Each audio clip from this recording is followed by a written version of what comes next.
तो चलिए आज हम लोग कुछ इलेक्ट्रिक फ्लक्स के कुछ न्यूमेरिकल्स और देखते हैं। तो इलेक्ट्रिक फ्लक्स के बारे में देखिए आपको बताया गया था कि किसी भी क्लोज सरफेस से बाहर निकलने वाला टोटल इलेक्ट्रिक फ्लक्स कितना होता है। गॉस थ्योरम बताती है 1/ε0 times of total charge enclosed by the surface. ये किसकी वैल्यू हो गई?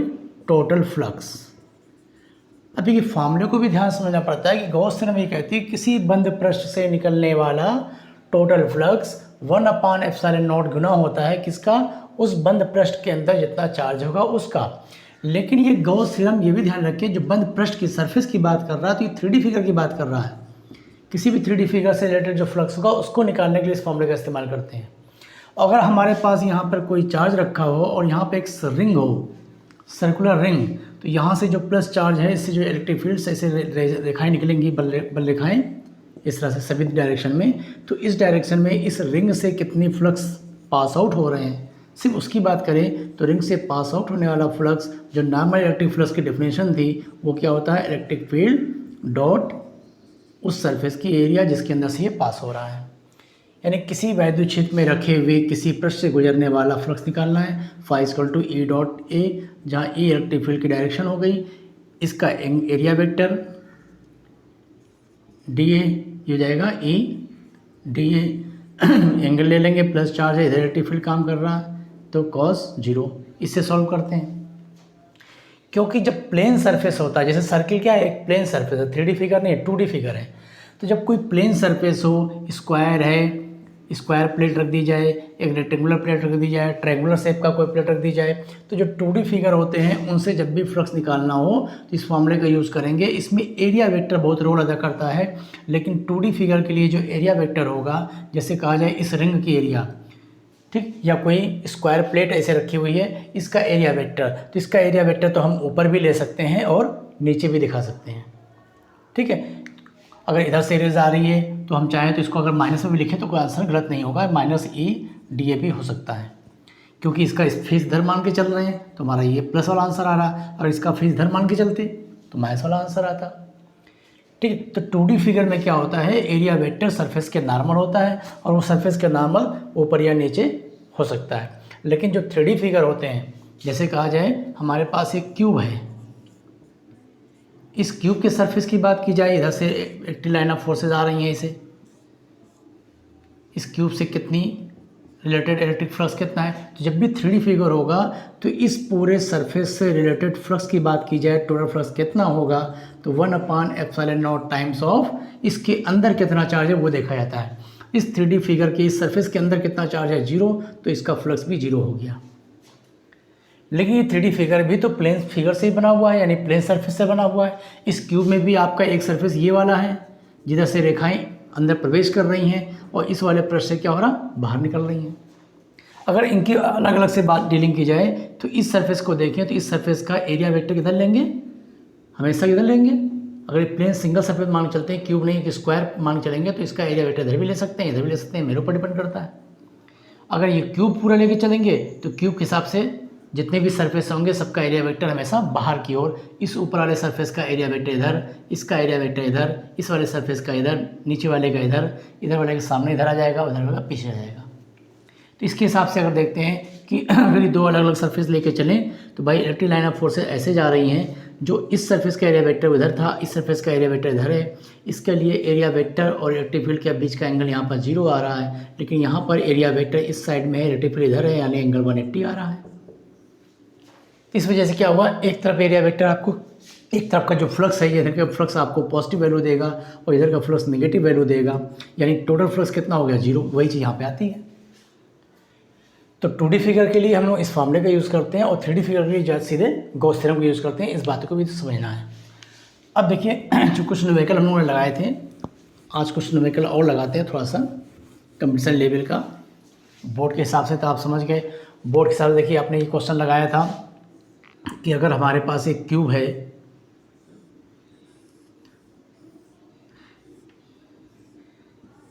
मान लीजिए L इसकी साइड है, L साइड का एक क्यूब दे दिया गया, इसके सेंटर पर चार्ज रखा हुआ था +Q, इसके सेंटर पे चार्ज रखा हुआ, तो इसमें बहुत सारे क्वेश्चन बनाए गए थे। अगर किसी क्यूब के सेंटर पे चार्ज रखा हो तो इस क्यूब से निकलने वाला टोटल फ्लक्स आउटवर्ड डायरेक्शन में क्या लगाएंगे, क्यूब क्या है 3D फिगर, गॉस थ्योरम का यूज़ करेंगे कि जो टोटल फ्लक्स होगा वो कितना होगा 1/ε0 टाइम्स ऑफ टोटल चार्ज जो कि क्यूब के अंदर है। ये हो गया। और ये जो फ्लक्स निकल रहा है क्यूब के अंदर से बाहर की तरफ, ये कितने सरफेस से निकल रहा है, 6 सरफेस। क्यूब के अंदर फेसेस कितने होते हैं, क्यूब में हमारे फेस कितने हो गए 6, कॉर्नर्स कितने हो गए, कोने कितने होते हैं 8, एजेस कितनी हो जाएंगी यानी भुजाएं 12। ठीक है। तो अगर पूछा जाए इस क्यूब से आउटवर्ड डायरेक्शन में इस सरफेस के नॉर्मल डायरेक्शन में जो निकलने वाला टोटल फ्लक्स कितना है, तो आपका आंसर ये आया। और ये जो टोटल फ्लक्स निकल रहा कितने जगह से निकल रहा, 6 फेस से निकल रहा, 6 फ्लक्स से निकल रहा। किसी एक फेस से निकलने वाला फ्लक्स कितना होगा, किसी एक फेस से निकलने वाला, तो ये टोटल फ्लक्स था, इसमें हम लोग क्या करते हैं 6 से डिवाइड कर देते हैं, आंसर बन जाता है Q/6ε0। ये किसी एक फेस से आ गया। किसी एक कॉर्नर से कितना फ्लक्स निकलेगा, तो जो हमको टोटल फ्लक्स मालूम है वही टोटल फ्लक्स को आप डिवाइड करते चलिए। कॉर्नर्स में कितने होते हैं 8, और सारे 8 कॉर्नर से मिला के टोटल फ्लक्स इतना बाहर निकल रहा था, तो एक कॉर्नर से कितना निकलेगा, तो 1/ε0 टाइम्स ऑफ क्यू में 8 से डिवाइड कर दीजिए, ये आपका आंसर आ गया। ठीक। किसी एक एज से कितना फ्लक्स बाहर निकलेगा, किसी भी एक भुजा से, तो किसी भी एक भुजा से फ्लक्स निकलेगा, टोटल भुजाएं होती हैं 12, तो 12 से डिवाइड कर दिए Q/12ε0। ठीक। तीसरा क्वेश्चन हमने किया था। फिर हमने कहा था जरूरी नहीं कि चार्ज सेंटर पे रखा हो, अगर चार्ज इसके किसी एक भुजा के बीच में रखा हो तो क्या होगा, किसी एक कॉर्नर पे रखा है तो क्या होगा। तो उन सबके क्वेश्चन हम लोगों ने लगाए थे पिछले जो 6वीं या 7वीं वीडियो होगी उसको देख लीजिएगा। तो इस टाइप के क्वेश्चन हम लोग लगा चुके हैं। ठीक है। तो ये सब बात रखनी है कि फेस कितने होते हैं, कॉर्नर कितने होते हैं, एज कितने होते हैं, ये सभी क्वेश्चन बनाए जा सकते हैं। ठीक। अच्छा, इसके बाद बात आती है कि अगर कोई स्फेरिकल सरफेस लिया जाए, कम से कम देखिए सेमी स्फेरिकल या हेमी स्फेरिकल जिसको बोलते हैं उसके बारे में पूछा था। अगर हमारे पास ये एक हेमी स्फेरिकल 3D फिगर है, अर्धगोला है ये प्याले जैसा, और ये किसी यूनिफॉर्म इलेक्ट्रिक फील्ड के अंदर रखा हुआ है, एक समान वैद्युत क्षेत्र के अंदर रखा हुआ है, और वो जो एक समान वैद्युत क्षेत्र इलेक्ट्रिक फील्ड लाइन वो ऐसे जा रही हैं, यहाँ से इधर ऐसे निकलेंगी।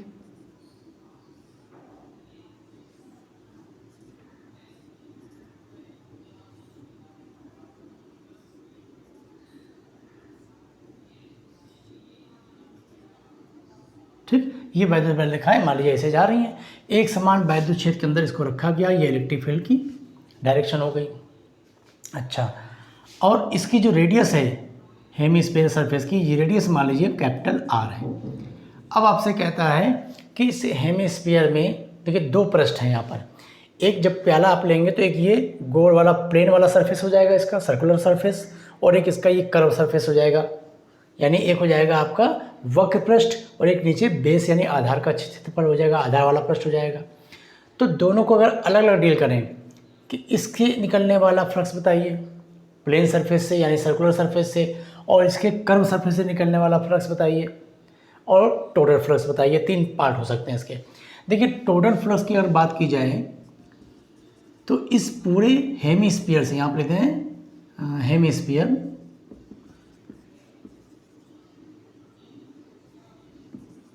हेमिस्फीयर अर्धगोला जिसको बोलते हैं ना, अर्धगोला। तो इस अर्धगोले को जब हमने इलेक्ट्रिक फील्ड के अंदर रखा और इलेक्ट्रिक फील्ड की डायरेक्शन कैसे डायग्राम में शो की गई है, अब आपसे पूछता है कि इस हेमिस्फीयर से निकलने वाला टोटल फ्लक्स बताइए। देखिए जो टोटल फ्लक्स होता है 3D फिगर के लिए उसमें गॉस थ्योरम अप्लाई करते हैं 1/ε0 टाइम्स ऑफ टोटल चार्ज। कौन सा चार्ज, जो उस स्फीयर के यानी जिस सरफेस की आप बात कर रहे हो उसके अंदर रखा हुआ है, जिस 3D फिगर की बात कर रहे हो उस 3D फिगर के अंदर रखा हुआ है। तो देखिए इसके अंदर कहीं कोई चार्ज है, कोई चार्ज नहीं, इलेक्ट्रिक लाइन ऑफ फोर्सेज यानी वैद्युत बल रेखाएं पता नहीं कहाँ से आ रही हैं बहुत दूर से, तो इसके अंदर पर्सनल कोई चार्ज नहीं है, तो यहाँ 0 हो गया, यानी टोटल फ्लक्स तो 0 हो गया। लेकिन अगर अलग अलग आप डील करोगे कि इस प्लेन वाले सरफेस जो सर्कुलर प्लेन है सर्कुलर सरफेस, उससे कितनी लाइन्स इंटर हो रही हैं, और इस गोली पृष्ठ जो हमारा ऊपर वाला वक्र पृष्ठ है उससे कितनी लाइन बाहर निकल रही हैं, कितना फ्लक्स यहाँ से इंटर किया, कितना फ्लक्स बाहर निकला। अगर अलग अलग पता करना है तो उसका क्या तरीका है, देखिए टोटल फ्लक्स तो हो गया 0। अब अगर हम इस वाले पृष्ठ को लेते हैं जो इसका नीचे वाला प्लेन सरफेस होगा, उस प्लेन सरफेस से निकलने वाला फ्लक्स हम निकालना चाहते हैं, तो flux of circular part, circular वाले पार्ट का फ्लक्स निकालना है। तो अब क्या हुआ, अब 3D फिगर की बात नहीं कर रहे हैं, देखिए अब हमने केवल सर्कुलर वाला पार्ट लिया। अब वो क्या हुआ, प्लेन फिगर 2D फिगर में हम लोग फॉर्मूला क्या लगाते थे, किसी भी पृष्ठ से निकलने वाला फ्लक्स, इलेक्ट्रिक फील्ड और उसकी एरिया का डॉट प्रोडक्ट। तो निकालिए, इसके लिए इलेक्ट्रिक फील्ड तो वही है कि भाई इलेक्ट्रिक फील्ड तो E है, और जिस सरफेस को आप ले रहे हो सरफेस के एरिया, सरफेस कौन सा ले रहे हैं, सर्कुलर सरफेस, और उस सर्कुलर सरफेस की एरिया कितनी होगी भाई, πr²। अब बात आती है इनके बीच का एंगल। तो देखिए इलेक्ट्रिक फील्ड की डायरेक्शन इधर जा रही है, और जो भी आप ये प्लेन सरफेस मानोगे, जो भी सर्कुलर सरफेस है 2D है, 2D में क्या होता है, उस सरफेस के नॉर्मल डायरेक्शन ले सकते हैं, ऊपर ले या नीचे ले, कोई भी हो सकता, कोई दिक्कत नहीं। तो फिलहाल जब पूरा 3D फिगर एक साथ देख रहे थे तो डायरेक्शन हमेशा क्या होती है, बाहर, यानी उस डायग्राम के अंदर या उस 3D फिगर के अंदर टाइप में नहीं आती, बाहर ले आती है। तो ये जो प्लेन सरफेस बन रहा था सर्कुलर वाला, इसका एरिया वेक्टर इधर काम करेगा, DA, ठीक है। तो एरिया और इलेक्ट्रिक फील्ड के बीच का एंगल यहाँ पे क्या मिला, cos 180, क्योंकि इसका एरिया वेक्टर नीचे है, इलेक्ट्रिक फील्ड ऊपर की तरफ है, दोनों अपोजिट डायरेक्शन में। तो ये वैल्यू आपको क्या मिल गई, cos 180 -1, तो ये हो जाएगा -e πr²। केवल सर्कुलर सरफेस की अगर आप बात करें तो सर्कुलर सरफेस से रिलेटेड जो फ्लक्स होगा वो कितना होगा, -e πr²। अब बोला ये जो इसका कर्व सरफेस है, वक्र पृष्ठ है, उससे कितनी लाइन्स बाहर निकल रही हैं। तो हमने ये चीज़ पहले पता कर ली थी कि इस पूरे 3D फिगर में, इस पूरे हेमिस्फीयर में टोटल फ्लक्स तो 0 है, इससे रिलेटेड टोटल फ्लक्स 0 है। इसका मतलब जितना फ्लक्स इंटर हुआ उतने फ्लक्स बाहर निकल गया। तो टोटल फ्लक्स जब 0 है तो टोटल फ्लक्स को हम क्या लिख सकते हैं, total flux is equal to flux of circular part plus flux of curved part, जो कर्व सरफेस है वक्र पृष्ठ। तो इसकी वैल्यू 0 है, और इसकी अभी हमने सॉल्व कर ली है, -e πr²। तो कर्व सरफेस का यहाँ से इलेक्ट्रिक फ्लक्स आसानी से निकाल सकते हैं, इसको ट्रांसफ़र कर लीजिए। तो आपको कर्व सरफेस का इलेक्ट्रिक फ्लक्स मालूम चल गया, प्लस में e πr²। तो देखिए तीनों पॉइंट निकल गया, सर्कुलर सरफेस का बताइए, कर्व सरफेस का बताइए, टोटल बताइए। पहले हमने टोटल निकाला, फिर इसमें से जिस सरफेस का आसानी से निकाल सकते हैं उसका हमने निकाल दिया, आंसर आ गया, ठीक। अच्छा, अब इसी क्वेश्चन में थोड़ा सा चेंजिंग करते हैं, जो इलेक्ट्रिक लाइन ऑफ फोर्सेस की डायरेक्शन है उसको चेंज किया जाए। जो इलेक्ट्रिक फोर्स की डायरेक्शन है, यानी जो इलेक्ट्रिक फील्ड है, उसकी डायरेक्शन को हम चेंज कर देते हैं कि मान लीजिए जो हमारा हेमिस्फीयर है वो एक ऐसी इलेक्ट्रिक फील्ड के अंदर रखा हुआ है जिसकी डायरेक्शन इधर है, ऐसे, ये इलेक्ट्रिक लाइन ऑफ फोर्सेस ऐसी आ रही हैं, इस इलेक्ट्रिक फील्ड के अंदर ये रखा हुआ है, और ये इलेक्ट्रिक लाइन ऑफ फोर्सेस जो हैं यहाँ से इधर बाहर निकल रही हैं।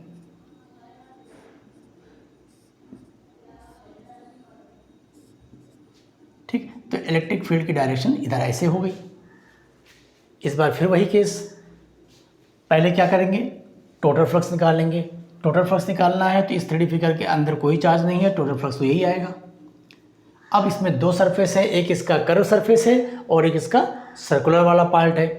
तो सर्कुलर वाले पार्ट के हिसाब से अगर देखें तो सर्कुलर वाले पार्ट का एरिया वेक्टर नीचे, इलेक्ट्रिक लाइन ऑफ फोर्सेज इधर, तो बीच का एंगल कितना हो गया 90। सर्कुलर पार्ट के लिए फ्लक्स निकालेंगे E.dA E/πr² इंटू cos 90 की वैल्यू 0, तो ये पूरा हो गया 0, यानी सर्कुलर पार्ट के लिए फ्लक्स कितना आ गया 0। फिर फार्मूला लगाया गया टोटल फ्लक्स, दोनों को अलग अलग किया जाए तो सर्कुलर पार्ट का आंसर आपका 0 आया, तो कर्व सरफेस का भी आ जाएगा 0। ठीक, और प्रैक्टिकली इस चीज़ को आप फील भी कर सकते हैं। देखिए प्याला ऐसे रखा हुआ है, इलेक्ट्रिक लाइन ऑफ फोर्सेज ऐसे जा रही हैं, ठीक है, तो इसमें टोटल फ्लक्स वैसे भी 0 था, प्लेन सरफेस से कोई फ्लक्स नहीं है ना, तो उस पर भी कोई फ्लक्स नहीं हुआ।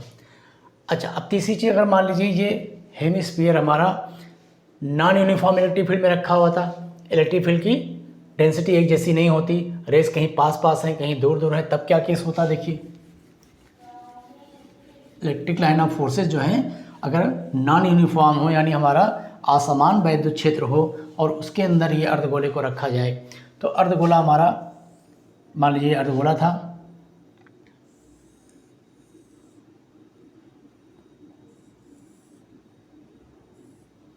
ठीक है, इस अर्धगोले को नॉन यूनिफॉर्म इलेक्ट्रिक फील्ड के अंदर रखा गया, रेडियस उसकी वही है कैपिटल आर।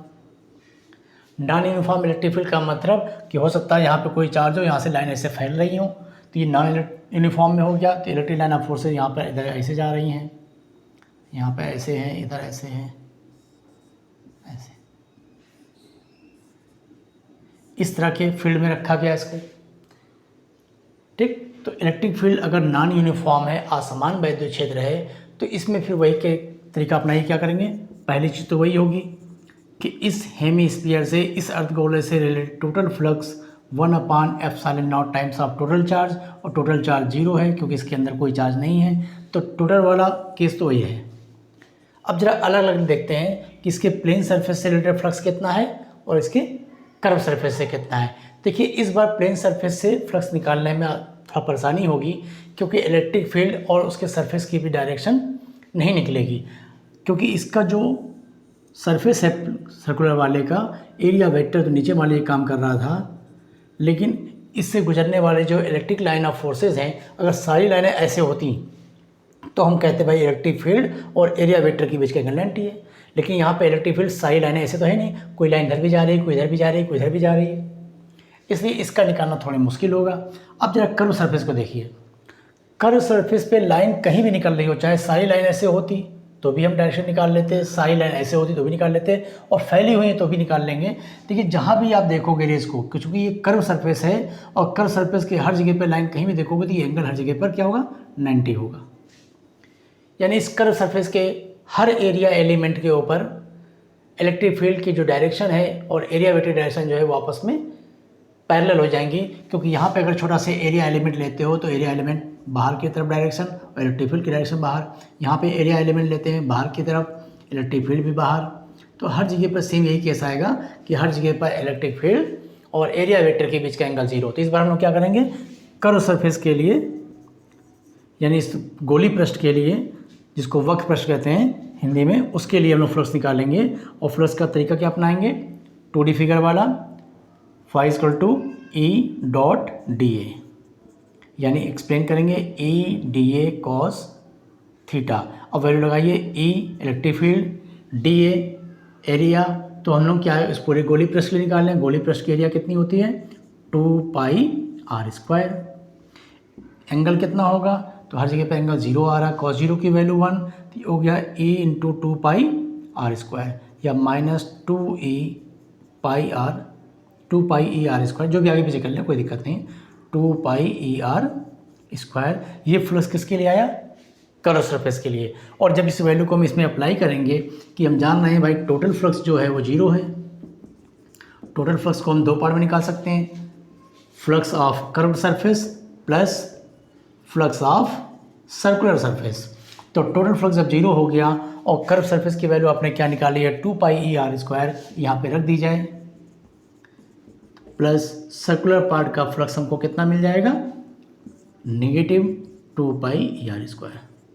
तो इस तरह से हमने देखा कोई अर्धगोला किसी इलेक्ट्रिक फील्ड के अंदर रखा जाए, चाहे वो यूनिफॉर्म हो या नॉन यूनिफॉर्म हो, हर केस में जो टोटल फ्लक्स है वो तो 0 है, लेकिन अगर प्लेन सरफेस सर्कुलर वाला और इसका कर्व सरफेस दोनों को अलग अलग डील करें तो किसी किसी में कुछ वैल्यू आती हैं। तो ये 3 तरह के क्वेश्चन इसके ऊपर बन जाते हैं।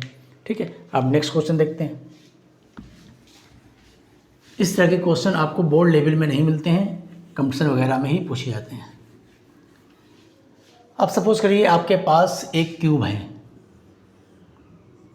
L लेंथ का, L साइड वाला एक क्यूब है,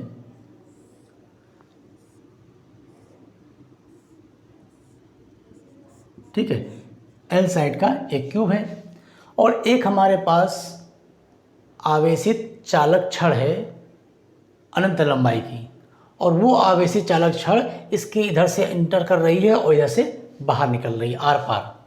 इसके आर पार एक आवेशित छड़ डाल दी गई, और ये आवेशित छड़ कितनी लंबी है, तो कह रहा है ये अनंत लंबाई की है इधर भी, और इसके यहाँ से ये बाहर निकल गई, इधर भी अनंत लंबाई की जाएगी। हम लोग इतनी लंबाई शो कर रहे हैं, फिलहाल ये कितनी है, अनंत लंबाई की है। अंदर साइड में हम डॉटेड दिखला दे रहे हैं, ये इतनी। तो एक अनंत लंबाई की आवेशित चालक छड़ जिसके लिए इलेक्ट्रिक फील्ड का फॉर्मूला हम पढ़े हुए हैं, वो इसके आर पार कर दी गई। अब इस रॉड की लेंथ कितनी है? अनंत है, नहीं पता। इस पर टोटल चार्ज कितना है? ये भी हमको नहीं पता। बस ये पता ये पूरी चार्ज्ड है। मान लीजिए हम पॉजिटिव शो करते हैं कि मान लीजिए पूरी रॉड जो है पॉजिटिवली चार्ज थी। तो जब टोटल चार्ज भी नहीं दे रहे हैं, टोटल लेंथ भी नहीं दे रहे हैं, तो उसके बदले में हम एक चीज़ दे देंगे कि ये ऐसी रॉड है कि इसकी लीनियर चार्ज डेंसिटी, हिंदी में क्या बोलेंगे इसको? आवेश का रेखीय घनत्व। आवेश का रेखीय घनत्व क्या सिंबल लिखते हैं? लैम्डा। ये एक ऐसी रॉड ली गई थी जिसका लीनियर चार्ज डेंसिटी लैम्डा थी। ऐसी रॉड को इस क्यूब के आर पार कर दिया गया। अब बोल रहा है इस क्यूब से रिलेटेड या इस क्यूब के जो भी सरफेस है उस क्यूब से निकलने वाला आउटवर्ड डायरेक्शन में टोटल फ्लक्स कितना होगा। तो क्यूब कैसा फिगर हुआ? 3D figure. 3D फिगर के लिए गॉस लॉ, इस क्यूब सरफेस से निकलने वाला टोटल इलेक्ट्रिक फ्लक्स क्या होगा?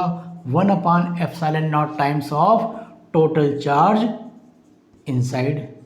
इसके अंदर जितना चार्ज होगा। अब देखिए क्या क्यूब के अंदर चार्ज है? जब रॉड को आपने क्यूब के आर पार किया तो क्यूब के अंदर कुछ चार्ज तो इंक्लोज हो गया ना। यहाँ से लेकर यहाँ तक जो रॉड की लेंथ थी उतनी लेंथ में जो भी चार्ज था वो तो क्यूब के अंदर हो गया। यानी क्यूब के अंदर इस बार चार्ज है और इसी की वैल्यू हम यहाँ पर निकाल कर रख देंगे, हमारा आंसर हो जाएगा। अब क्यूब के अंदर कितना चार्ज देखिए, तो क्यूब के अंदर जो रॉड है उसकी लेंथ कितनी है? जितनी इसकी साइड L। अगर L साइड का क्यूब है तो इसके अंदर की जो रॉड होगी वो भी L लेंथ की होगी। और इसकी लीनियर चार्ज डेंसिटी हमको कितना दे रखा था? लैम्डा। लीनियर चार्ज डेंसिटी का मतलब हुआ यूनिट लेंथ में कितना चार्ज है। अगर यूनिट लेंथ में लैम्डा चार्ज है तो L लेंथ में कितना चार्ज हुआ? Lambda into L। और यही चीज़ क्या हो गया? इस क्यूब के अंदर का चार्ज। ठीक है, अब इस क्यूब के अंदर के चार्ज को यहाँ पर अप्लाई कर लीजिए तो किसी क्यूब से निकलने वाला टोटल फ्लक्स कितना बन गया? 1/ε0 टाइम्स ऑफ टोटल चार्ज कितना हो गया? Lambda into L। यही आपका आंसर हो गया। ठीक है, कितना सिंपल सी बात है। तो हर 3D फिगर में बस आप एक ही बात ध्यान रखिए, कोई भी 3D फिगर हो, क्यूब है, क्यूबाइड है, सिलेंडर है, कोन है, स्फीयर है, हेमिस्फीयर है, इस तरह के जितने भी फिगर होते हैं इन सारे फिगर में उसके सरफेस के अंदर यानी उस फिगर के अंदर जो चार्ज होगा उस चार्ज का 1/ε0 टाइम्स कर देंगे तो टोटल फ्लक्स मालूम हो जाता है। ठीक, तो एक तरह का क्वेश्चन ये हो गया। अच्छा, नेक्स्ट क्वेश्चन देखते हैं। ज़्यादातर देखिए क्वेश्चन क्यूब के ऊपर बहुत बनाए जाते हैं। अब मान लीजिए आपके पास एक स्क्वायर प्लेट है, ये स्क्वायर शेप की प्लेट है और हमारे इस बोर्ड के हिसाब से वो पैरेलल रखी हुई है, हॉरिजॉन्टल डायरेक्शन में इस तरह से पैरेलल रखी हुई है। ये एक स्क्वायर प्लेट है, थोड़ा सा चौड़ी हो गई, कम कर लेते हैं। चलिए, ये एक स्क्वायर प्लेट है, ठीक है।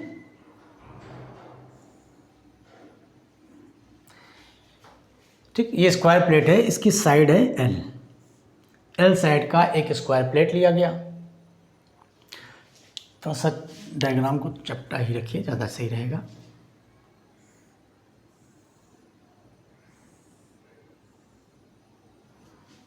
ठीक है, क्योंकि प्लेट ऐसे रखी हुई है, ये एक स्क्वायर प्लेट हो गई, एल इसकी साइड दिया हुआ था और इसका जो इस स्क्वायर का जो सेंटर है यानी इसकी जो पृष्ठ हमारा इस पृष्ठ से ऊपर, इस पृष्ठ से L/2 हाइट पर यहाँ पर एक चार्ज रखा हुआ है +Q।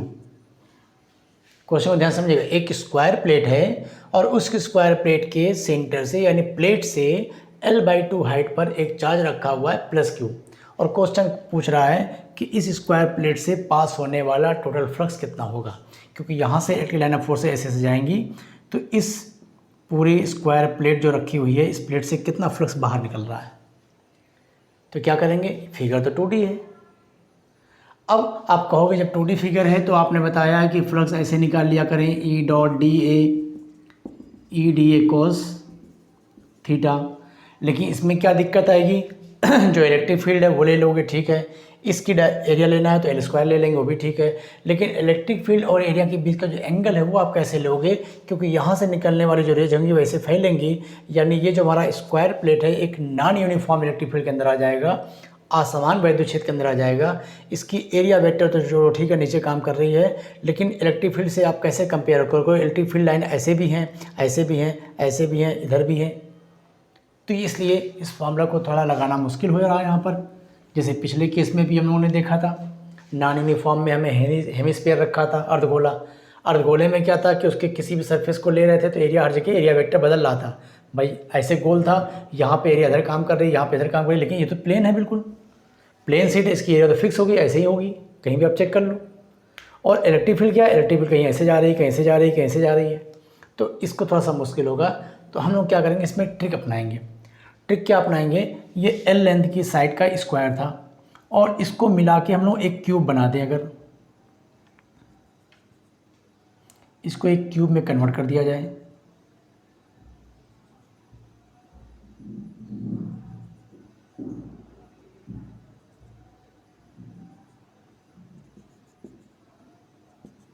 चलिए ये एक क्यूब कंप्लीट हो गया। अब हम क्या कह सकते हैं, इसकी साइड एल थी और ये उसी साइज का हमने एक क्यूब बनाया, तो ये वाली साइड भी एल हो गई। और यहाँ से L/2 डिस्टेंस पर चार्ज रखा हुआ था, यानी ये चार्ज कहाँ आ गया? इस क्यूब के सेंटर पर आ गया। ठीक है, देखिए ट्रिक से कितनी आसानी से क्वेश्चन आ रहा है। ये चार्ज अब हम कहाँ मान सकते हैं? एक क्यूब के सेंटर पर। और हमने पढ़ा कि जब किसी क्यूब के सेंटर पर चार्ज रखा हो तो उस क्यूब से निकलने वाला जो टोटल फ्लक्स होगा वो होगा 1/ε0 times of total charge inside. तो क्यूब, लेकिन ये फ्लक्स कैसे निकल रहा? क्यूब से निकल रहा, स्क्वायर प्लेट से नहीं, क्यूब से। और क्यूब में कितने स्क्वायर प्लेट होंगे? 6। तो 6 प्लेट से इलेक्ट्रिक फ्लक्स कितना बाहर निकला वो हमने पता कर लिया। अब हमारे पास तो सिर्फ यहाँ से पूछा था भैया इस प्लेट से कितनी फ्लक्स बाहर निकल रहा, तो ये सिर्फ एक सरफेस हुआ, 6 सरफेस से निकलने वाला टोटल फ्लक्स इतना हो गया, इसलिए एक सरफेस से कितना हो जाएगा? तो हमारा आंसर आ गया flux from square sheet is equal 1/ε0 Q/6, यानी Q/6ε0। लेकिन ये ट्रिक आपने कैसे अपनाई कि हिंट दिया था एल लेंथ का स्क्वायर शीट थी और इसके सेंटर से L/2 डिस्टेंस की हाइट पर एक चार्ज रखा हुआ था। तो हमने कल्पना किया कि अगर ये क्यूब होता तो ये चार्ज कहाँ होता? उसके सेंटर पर होता, और सेंटर पे होता तो यहाँ से सभी डायरेक्शन में जब फ्लक्स निकलता तो टोटल 6 फेज से फ्लक्स बाहर आता और वो फ्लक्स इतना होता गॉस थ्योरम के हिसाब से। तो एक फ्लक्स से कितना हुआ? एक सरफेस से कितना हुआ? उसका 6 टाइम्स डिवाइड कर दिए। ठीक, लेकिन ये अगर ये L/2 डिस्टेंस ना होती तो थोड़ा सा कैलकुलेशन नहीं बन पाता और ऐसे क्वेश्चन को ऑब्जेक्टिव बना के पूछ लेता कि अगर देखिए ये जो हाइट आप L/2 ले रहे, अगर L/2 से कम हाइट होती तब क्या होता? तो अगर हाइट की वैल्यू L/2 से कम होती तो फ्लक्स की जो वैल्यू है वो Q/6ε0 नहीं होता, बल्कि इससे कम या ज़्यादा होगा। अब आपको पहचानना है कि अगर ये हाइट कम कर दें, मतलब चार्ज नीचे आ जाए, चार्ज जितना पास आएगा तो सीट से निकलने वाला फ्लक्स क्या होगा? ज़्यादा होगा। यानी अब Q की वैल्यू जो होगी, फ्लक्स की वैल्यू Q/6ε0 से ज़्यादा आएगी। और इसका उल्टा अगर हाइट आधे से ज़्यादा हाइट पर होता, यानी L/2 से ज़्यादा हाइट पर कर दो, L/2 से ज़्यादा होता, तब क्या होता? तब फ्लक्स की वैल्यू कम हो जाती क्योंकि स्क्वायर प्लेट से चार्ज की डिस्टेंस बढ़ गई। भाई चार्ज जितना दूर होगा इलेक्ट्रिक लाइन ऑफ फोर्सेस कम होती जाती है क्योंकि इलेक्ट्रिक लाइन ऑफ फोर्सेस ऐसे फैलती हैं, है ना। तो इस बार क्या हो गया? Q less than Q/6ε0। तो ऑप्शन में इस तरह दे सकता है कि एक स्क्वायर प्लेट है L लेंथ की, इसके सेंटर से 3L/2 हाइट पर एक चार्ज रखा हुआ है, तो उसकी वजह से जो इलेक्ट्रिक फील्ड की वैल्यू, जो फ्लक्स की वैल्यू होगी वो less than Q/6ε0, greater than Q/6ε0, equal Q/6ε0 या नन ऑफ दिस, ऐसे ऑप्शन बना सकता है। तो यही दिमाग में रखेंगे, जब L था तो L/2 हाइट अगर होती तो सेंटर पे होता, और सेंटर पे होता तो हमारा ये आंसर आता। अब उससे आइडिया लगा लो, उससे कम हाइट है तो क्या होगा? ज़्यादा होगा, उससे ज़्यादा हाइट है तो कम हो जाएगा। ठीक, तो ये बहुत बढ़िया क्वेश्चन था। अच्छा, इसके बाद देखिए हम लोगों ने पढ़ा था कि अगर कोई प्लेन सीट कहीं पर रखी हुई है, एक प्लेन अनंत विस्तार वाली, इनफाइनाइट रेंज वाली एक चार्ज प्लेन सीट रखी हुई है, तो उस सीट की वजह से कहीं पर इलेक्ट्रिक फील्ड हम लोगों ने निकाला था, याद होगा आपको कि कोई भी प्लेन सीट कहीं रखी हुई है तो इस प्लेन सीट को अगर चार्ज किया जाए, ये चार्ज है, तो इसके आसपास कहीं भी इलेक्ट्रिक फील्ड आप निकालेंगे तो फॉर्मूला था σ/2ε0, जहाँ सिग्मा इसकी सरफेस चार्ज डेंसिटी थी, ये फॉर्मूला पढ़ते हैं। इसके ऊपर हमने कई क्वेश्चन लगाए कि अगर दो प्लेटें पास पास रखी हों, दो सीट रखी हों तो क्या होगा, एक मोटी प्लेट है तो क्या होगा। ये सारे क्वेश्चन पिछली वीडियो में हो चुके हैं। अच्छा, एक फॉर्मूला और देखिए, ये हमारे पास एक इनफाइनाइट लेंथ का चार्ज्ड वायर है, इनफाइनाइट इसकी लेंथ है, इसकी सरफेस चार्ज डेंसिटी λ1, ठीक है। ये पूरी तरह से चार्ज है और इसके यूनिट लेंथ पर कितना चार्ज है, यानी इसकी लीनियर चार्ज डेंसिटी कितनी है, λ1। एक दूसरा भी हमने कंडक्टिंग वायर लिया, एक दूसरा भी कंडक्टिंग रॉड हमारे पास है, ये भी इनफाइनाइट लेंथ की है, लेकिन इसकी सरफेस चार्ज डेंसिटी कितनी है, λ2। इस पर भी सेम चार्ज मान लीजिए, पॉजिटिव चार्ज ये भी है। दोनों की अलग अलग सरफेस चार्ज डेंसिटी है और ये दोनों के बीच की जो डिस्टेंस है स्मॉल r है। तो क्या इनके बीच कोई फोर्स होगा, अगर फोर्स होगा तो कितना होगा।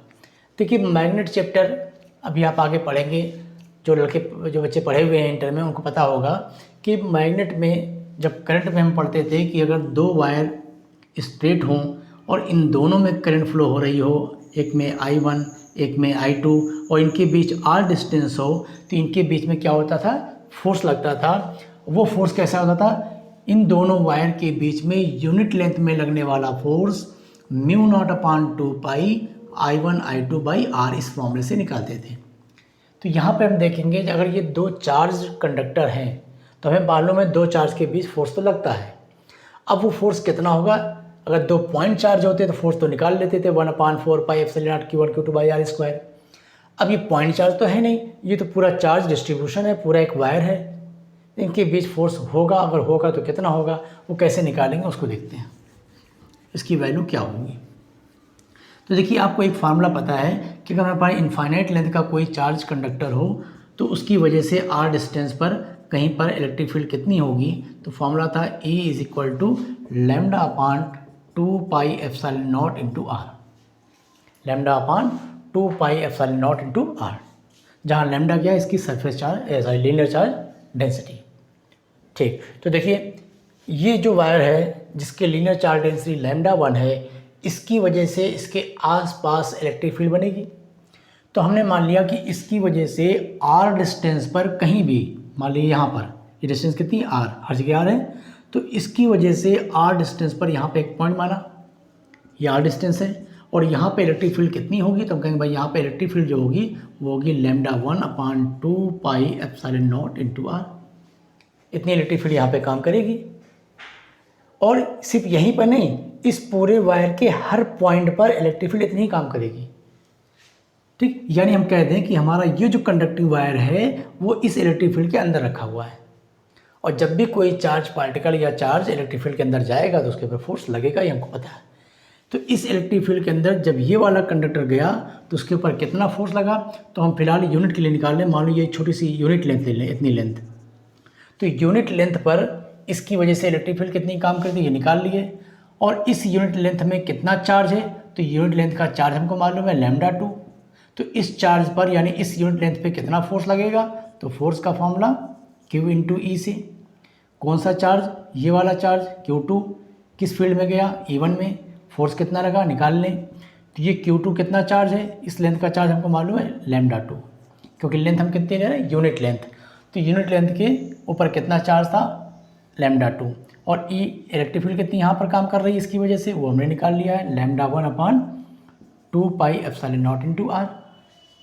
तो पता चला कि इस जगह पर जो फोर्स काम कर रहा है वो कितना है, 1/2ε0 λ1/λ2/r।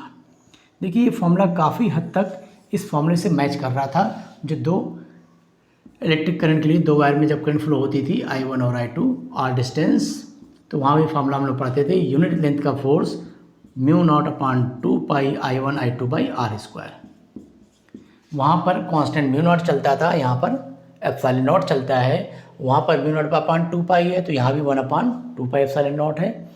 बाकी वहाँ पर I1 I2 था, यहाँ पर λ1 λ2 है। और ये जो फोर्स आपने निकाला है ये पूरे वायर पर नहीं बल्कि यूनिट लेंथ पे निकाल रहे हैं, क्योंकि जो चार्ज आपने लिया था वो कितना, सिर्फ यूनिट लेंथ का चार्ज। अगर पूरी लेंथ का चार्ज लेंगे तो पूरे रॉड पे कितना फोर्स लगेगा, पूरी लेंथ के चार्ज के लिए यहाँ पे एल भी आ जाएगा। उस केस में इस फॉर्मूले में आपको एल मिलेगा।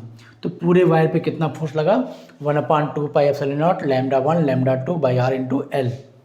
और अगर लेंथ नहीं पता है यूनिट लेंथ में कितना लगा तो लेंथ से यहाँ डिवाइड कर दिए, ये हटा दिए, तो ये फॉर्मूला जो आया ये force on unit length of wire या कंडक्टर। ठीक, यूनिट लेंथ का जो कंडक्टर होगा उस पे लगने वाले फोर्स की वैल्यू को हम लोगों ने पता कर लिया। ठीक, तो ये दो उसके बीच का फोर्स आ गया। तो इस तरह के और भी बहुत सारे क्वेश्चन इलेक्ट्रिक फ्लक्स पे कंप्यूटर लेवल के बनाए जा सकते हैं। कुछ क्वेश्चन की मैंने प्रैक्टिस करा दी, बाकी आप लोगों के पास जो भी बुक हो उससे प्रॉब्लम को सॉल्व करिए। इससे भी बेहतर क्वेश्चन मेकर लगाने की कोशिश की जाएगी। और गॉस थ्योरम से रिलेटेड जितनी भी बातें थी वो हम लोगों ने ख़त्म कर ली। इलेक्ट्रिक फ्लक्स हो गया। अब हम लोग का जो नया टॉपिक होगा वो होगा कैपेसिटर, जो कि बोर्ड के हिसाब से भी और कंप्यूटर के हिसाब से भी बहुत ही इंपॉर्टेंट क्वेश्चन है कैपेसिटर। और जब करंट इलेक्ट्रिसिटी पढ़ेंगे तो उसमें रेजिस्टेंस वगैरह वाले क्वेश्चन जो होते हैं ये बहुत ज़्यादा पूछे जाते हैं। तो नेक्स्ट वीडियो में हम लोग इसके बारे में पढ़ेंगे। ठीक है, थैंक यू।